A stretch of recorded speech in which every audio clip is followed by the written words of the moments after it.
সুপ্রদীপ চাকমাকে পার্বত্য চট্টগ্রাম বিষয়ক মন্ত্রণালয়ের উপদেষ্টা নিয়োজিত করায় অসন্তোষ প্রকাশ করেছে পার্বত্য অঞ্চলের আদিবাসী জনগোষ্ঠীরা এবং আদিবাসী সম্প্রদায়ের প্রতিনিধিদের সাথে আলোচনা করে অন্তর্বর্তীকালীন সরকার গঠনের আহ্বান জানিয়েছেন জাতিসংঘের মহাসচিব অ্যান্টোনিও গুতেরেস। গত 5ই আগস্ট বৈষম্য বিরোধী ছাত্র আন্দোলনের মাধ্যমে আওয়ামী সরকার পতনের পর এরই মধ্যে 17 জনকে উপদেষ্টা করে অন্তর্বর্তীকালীন সরকার গঠিত হয়েছে। দক্ষ অন্তর্বর্তীকালীন সরকারের শাসনামলে দেশের ন্যায় বিচার এবং গণতন্ত্র প্রতিষ্ঠা হবে বলে আমরা দৃঢ়ভাবে বিশ্বাস করি। কিন্তু দুঃখের সাথে বলতে হচ্ছে পার্বত্য অঞ্চলের দিকে কারোরই ভ্রুক্ষেপ নেই। জানিয়ে রাখা ভালো, বাবু সুপ্রদীপ চাকমাকে পার্বত্য চট্টগ্রাম মন্ত্রণালয়ের উপদেষ্টা হিসেবে নিয়োজিত করা হয়, কিন্তু এমন একজনকে পার্বত্য মন্ত্রণালয়ের উপদেষ্টা বানানো হয় যার এই অঞ্চলের ছাত্র সমাজ বলেন, জনসাধারণ বলেন, আদিবাসী প্রতিনিধি বলেন, সামাজিক সংগঠন বলেন, কারোর সাথেই তার কোনো রকম যোগসূত্র নেই এবং পার্বত্য চট্টগ্রামের আদিবাসী জনগোষ্ঠীরা তাকে কোনোভাবেই পার্বত্য মন্ত্রণালয়ের উপদেষ্টা হিসেবে গ্রহণ করতে শতভাগ প্রস্তুত নয়। আপনারা ইতিমধ্যে দেখেছেন যে প্রধান উপদেষ্টার দায়িত্ব গ্রহণ করার পরপরই ডক্টর ইউনূস বলেছেন আদিবাসী জনগোষ্ঠীদের পিছনে ফেলে উন্নয়ন সম্ভব নয়। বৈষম্য বিরোধী ছাত্র আন্দোলনের সমন্বয়করা বারবার বলে আসছেন এই স্বাধীনতা সবার, বাংলার মাটিতে বৈষম্যের ঠাঁই নাই। তাহলে যে ব্যক্তিকে পাহাড়ের আদিবাসী জনতা উপদেষ্টা হিসেবে মানতে নারাজ, সেখানে তাদের সাথে কোনো ধরনের আলোচনা না করে একজন দল ঘেঁষে সরকারি আমলাকে উপদেষ্টা বানিয়ে আপনারা বৈষম্যই করছেন। অথচ শপথ গ্রহণ করার আগেও যমুনা টিভি সহ বিভিন্ন অনলাইন পোর্টালে গৌতম দেওয়ানের নাম প্রস্তাব করতে দেখা গিয়েছিল। শপথ গ্রহণ করার পর তিনি বলেন তিনি চান পার্বত্য চুক্তি সাকসেসফুল হোক, অথচ 2 দশকেরও বেশি ধরে এই সেম কথাটাই বলে আসছিল ক্ষমতাসীন দল, কিন্তু এই চুক্তি আর বাস্তবায়নই হয় না। তিনি আরো বলেন তিনি পার্বত্য চট্টগ্রামে ট্যুরিজম নিয়ে আরো কাজ করতে চান, অথচ তার চোখের সামনে গ্রামের পর গ্রাম উচ্ছেদ করে শত শত পরিবারকে ভিটেমাটিহীন করে সাজেক হয়েছে, নীলগিরি হয়েছে, নীলাচল হয়েছে, উন্নয়নের নামে পর্যটনের নামে পাহাড়ি মানুষদের ঘর ছাড়া করা হয়েছে এবং একই কাজ তিনি আরো উৎসাহের সাথে করতে যাচ্ছেন। বাহ!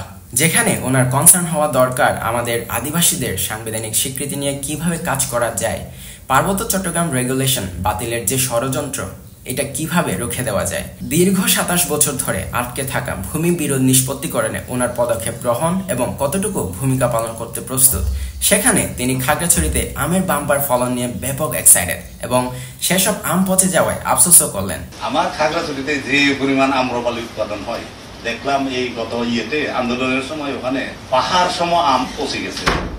আমরা এ থেকে আন্দাজ করতে পারি দায়িত্ব নেওয়ার পর উনি কি করবেন। আমি আরো কয়েকটা লজিক্যাল গ্রাউন্ড আপনাদের কাছে তুলে ধরছি কেন আদিবাসী জনতা বাবু সুপ্রদীপ চাকমাকে চান না। প্রথম কথা হচ্ছে, প্রস্তাবনায় গৌতম দেওয়ানের নাম থাকলে হুট করে কিভাবে সুপ্রদীপ চাকমা উপদেষ্টা হয়ে যায়? এ ব্যাপারে কারা সিদ্ধান্ত নিয়েছে এবং কারা হস্তক্ষেপ করেছে, অবশ্যই এই প্রশ্নের সুষ্ঠু জবাব চান আদিবাসী জনতা। দ্বিতীয়ত, বাবু সুপ্রদীপ চাকমাকে যে পার্বত্য মন্ত্রণালয়ের উপদেষ্টা বানানো হয়েছে সেটা তিনি নিজেই জানতেন না। কিন্তু আমি তো জানিই না যে আজকে আমাকে এভাবে আমি টেলিভিশনে দেখেই আমি এখন ইন্টারভিউ দিচ্ছি।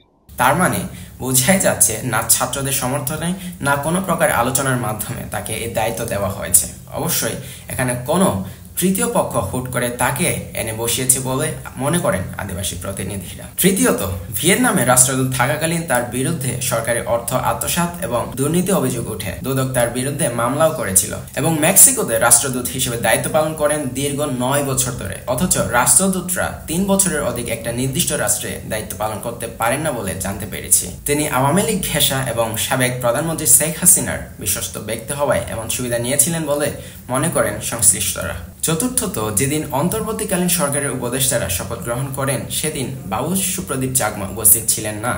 এরপরের দিন অর্থাৎ 9 আগস্ট আন্তর্জাতিক আদিবাসী দিবসের দিন বিকেলে অন্তর্বর্তীকালীন সরকারের প্রথম বৈঠক চলাকালীন সময়ে রাষ্ট্রীয় অতিথি ভবন যমুনার সামনে পার্বত্য জেলার চাকমা রানী ইয়েন সহ আরো অনেক সচেতন আদিবাসী নাগরিকরা ক্ষুব্ধ আদিবাসী সমাজ ব্যানারে অসন্তোষমূলক প্রতিবাদী সমাবেশ করেন। এই সময় তারা বলেন আদিবাসী জনগোষ্ঠীর সঙ্গে কোন রকম আলোচনা না করেই তাদের প্রতিনিধি ঠিক করা এক ধরনের মশকরা এবং দেখা যায় বৈষম্য বিরোধী ছাত্র আন্দোলনের অন্যতম সমন্বয়ক নাহিদ ইসলামের সঙ্গে ব্যাপারটি নিয়ে আলোচনা করলে আদিবাসী স্টেক হোল্ডারদের সাথে কোন রকম আলোচনায় না গিয়ে পার্বত্য মন্ত্রণালয়ের উপদেষ্টা নির্বাচিত করায় নাহিদ ইসলাম দুঃখ প্রকাশ করেন এবং প্রধান উপদেষ্টার সাথে আলোচনা করে এ বিষয়ে যথাযথ পদক্ষেপ নেবেন বলে আশ্বাস দেন। এত কিছুর পরেও ঠিক 2 দিন পর বাবু সুপ্রদীপ চাকমা গণভবনে গিয়ে শপথ গ্রহণ করেন। এ থেকে বোঝা যায় যে অঞ্চলের জনতা তাকে চান না জেনেও তিনি দায়িত্ব গ্রহণ করে স্বৈরাচারিতার বহিঃপ্রকাশ করেছেন।